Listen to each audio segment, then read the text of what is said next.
guys, it's Mike with Mike Jones Knife and Tool, and I just thought I'd do a real quick video here. I just had a pretty productive stop at a yard sale, this guy's place, and I just wanted to share with you some of the stuff that I grabbed really cheap.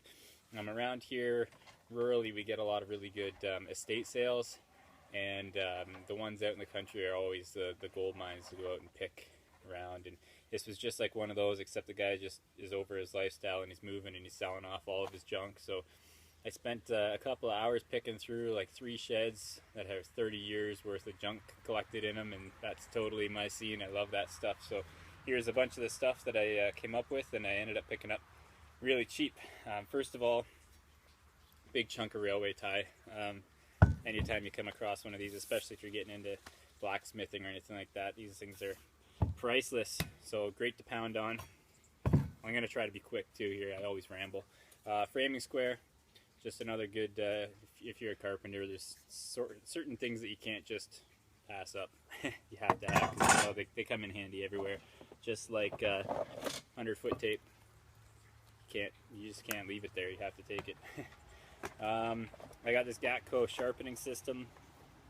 I had to hunt around all over his shops to find all the pieces, but I ended up finding I think most of them anyway. So no idea how to use it, but couldn't let it go.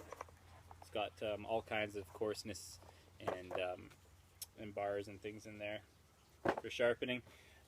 He had a whole stack of these burls that he'd been packing around, he said, for like 20 years, but most of them were like big, thick ones, and they're all super dry, so they're no good for turning.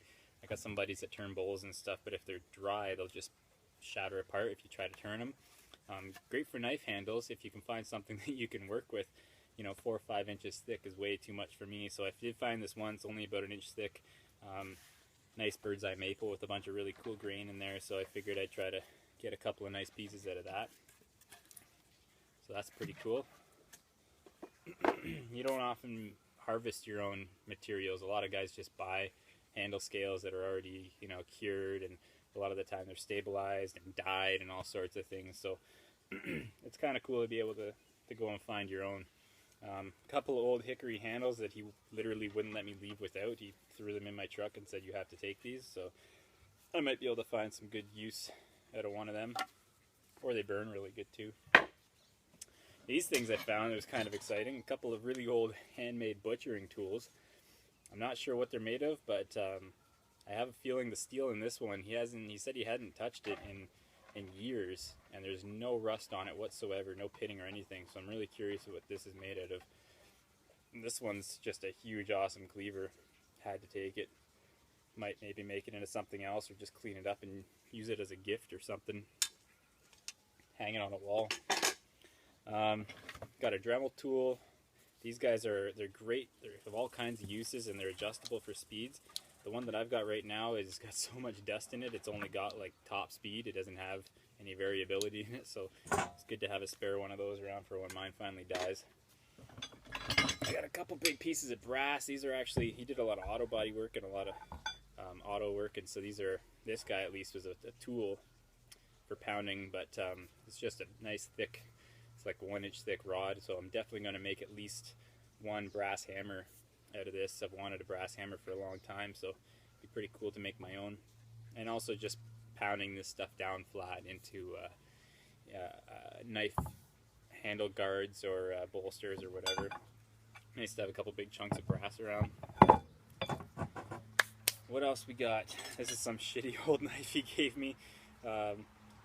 Chinese stainless. I don't know what I'm gonna do with that. Probably throw it at a tree somewhere in the bush and leave it there. This is an old forged steel, made in the United States wrench. If you guys are into the YouTube quite a bit and you watch a guy named Trolsky, he just made a knife out of an old wrench like this, something that I've been planning to do for a long time. A couple other guys have done it. I've seen it done lots of times before, but I'm always looking for good old wrenches that are made of good steel to do exactly what he did. So I've been collecting these. Just one more to add to that collection. Got this old, not really Pulaski, more like a grub hoe. Doesn't really have, I don't think it's a particularly good one, but maybe make it into a tool something usable, give to someone who will give it a good home anyway. String line, carpentry, you can't have enough string line. Nice old half round rasp. This one, the flat side's kind of worn, but the round side's still in pretty good shape. And so having that round for making handles is really handy. Had to grab that. Little hatchet, just tiny. No type of maker's mark on it at all, but it's a tiny little guy. It's probably less than a pound. Just thought it was cute. Maybe I'll make it into a gift for my girlfriend. What else we got here? There's another axe hatchet, True Temper Lion. That's a good one. Unfortunately, it's been pounded a bunch. The pole is all rounded. So one time, maybe over the winter, seems to be a good axe restoration time. Get to that. This tiny little picaroon. Look at that thing. I've never seen one that small. This thing's definitely homemade. I couldn't resist. I just thought it was adorable. So one interesting thing he showed me on this handle, he drills into the bottom of all of his handles and just fills them up with oil and then caps it with a little bit of expanding foam.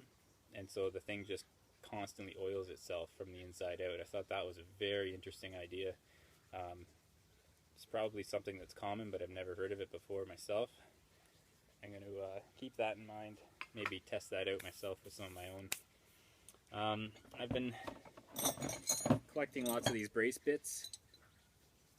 You'll know a brace bit because it's got the square end to it. A lot of the time guys will cut those off so they can mount them into the chuck of a regular power drill. But to find a whole bunch of these, I got a whole bunch of them.